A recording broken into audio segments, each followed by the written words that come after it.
One of the most important moments in a writer's life is when he or she sits down and suddenly realizes nobody really cares about me. I'm not saying that in a negative way, only in the sense that really, in real life, nobody has to read what you write. As a teacher, I have to read the papers that I assign to my students, but in the real world of writing, it's up to you as a writer to make the reader want to read what you've written. And that's why in writing an essay, especially something like a literary analysis essay, which don't exactly fly off the shelves at bookstores, um, it's really important to make the reader want to read what you write. It's a way of opening the door, right? If you open the door and people like you, they might come in, right? So that opening paragraph is so important. And there's no one way to write an opening paragraph. Really, it's all about getting the reader's attention and pointing them in the direction the essay is going to go. Nobody wants to be stuffed in the trunk of a car and driven to some unknown destination. That's an uncomfortable feeling, and it's like that with writing. A reader doesn't want to move along in an essay unless they have a certain sense of the direction it's going, or if your words and sentences and phrases and clauses are so interesting that they feel compelled to keep on reading. All right? So take some time to read my How to Writing Opening Paragraph PDF. Got my little philosophical part here. Then I've got a few different techniques for opening an essay. All right? These techniques work for almost any kind of essay. But the first technique is to drop your reader right into the scene. Right? If you're writing a narrative essay, that scene is one part of the experience you're writing about. If it's a literary analysis essay, I'll put a big quote up above the whole essay, a scene from the piece of literature. Then I'd sort of describe that scene, make sure I include all the who, what, when, where, why of what's happening in that scene, and then I'd transition to the thesis statement or the topic of your essay. I call that set the scene, state the theme. Right? You get the reader's attention by engaging their senses, their visual senses. See, touch, feel, hear, right? And then transition at the very last sentence to telling the reader what your essay is going to be about. You can see in this example right here, right? Every day at 10:30, it's the same. Kids dressed in pressed pants and Abercrombie shirts whip lacrosse balls at a shell-shocked youngster in front of an oversized net. Their language would make a sailor blush. The smallest kid out there raises his middle finger behind the back of the large and lurking upper schooler, the obvious bully. Far off to the side, two teachers are lost in conversation, oblivious to the teasing, taunting, and mayhem going on in front of them. All of this is happening at one of the most prestigious prep schools in the country. And here now, that was my setting of the scene. Now, here I shift to stating the theme, what this essay is going to be about. It has to make you ask, who are these schools hiring? And are they qualified to teach our most precious resource, the children of America? Now, a good reader is going to know that this is not going to be an essay about kids playing lacrosse. All right? It's not really going to be an essay about kids bullying each other. It's really going to be an essay about who are schools hiring. Right? Are we making the best choices in who we hire as teachers? And for anybody who's interested in that, they'll continue reading on. If they're not at all interested in that, they're not going to move on. So that's technique number one. Another way of doing it is allow the reader to enter the world of your imagination. Uh, all of us have pretty cool thoughts. We have ways of thinking. Right? So you sort of talk about something, you write about something that is interesting to you. Right?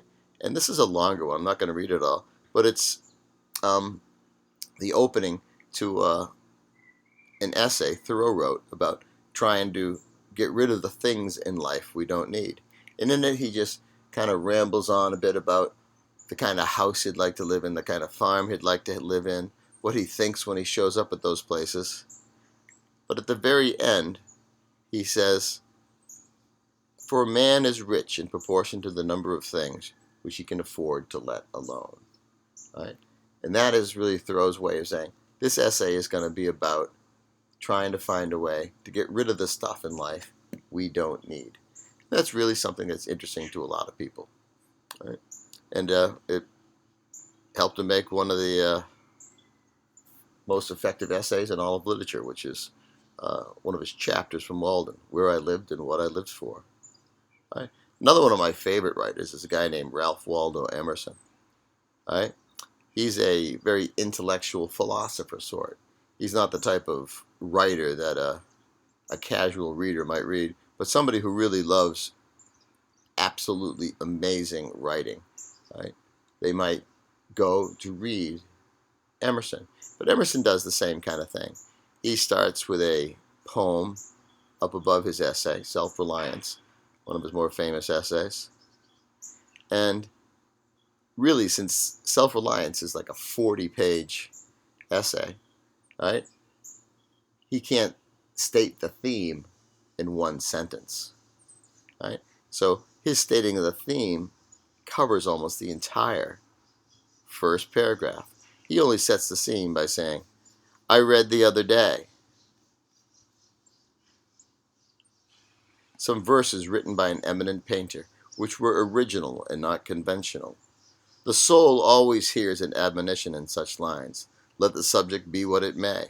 The sentiment they instill is of more value than any thought they may contain. Right? Then he goes into this whole long thing, all in bold. Right? To believe your own thought, to believe that what is true in your private heart is true for all men, that is genius. Speak your latent conviction. And he goes on to a whole bunch of things, right? All of which he covers in his essay. And that's the really important thing to remember, that whatever you say you're going to do in that stating of the theme, in that thesis statement, you have to deliver in your essay itself. Don't tell somebody you're going to take them to the ice cream store and take them to the hardware store instead, right? So you really want to be clear about what direction that essay is going to take. And if you've engaged the reader, if you've interested the reader, if you've given them some compelling reason to read on, they will. And in the end, the only judgment on a good piece of literature is, does the reader want to read the next sentence?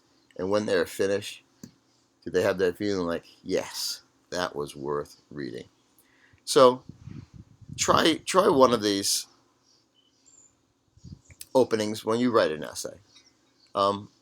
You can basically do anything you want, but really that notion of setting the scene, introducing the topic somehow, and then stating it clearly, that's always been effective for every essay writer since the beginning of time.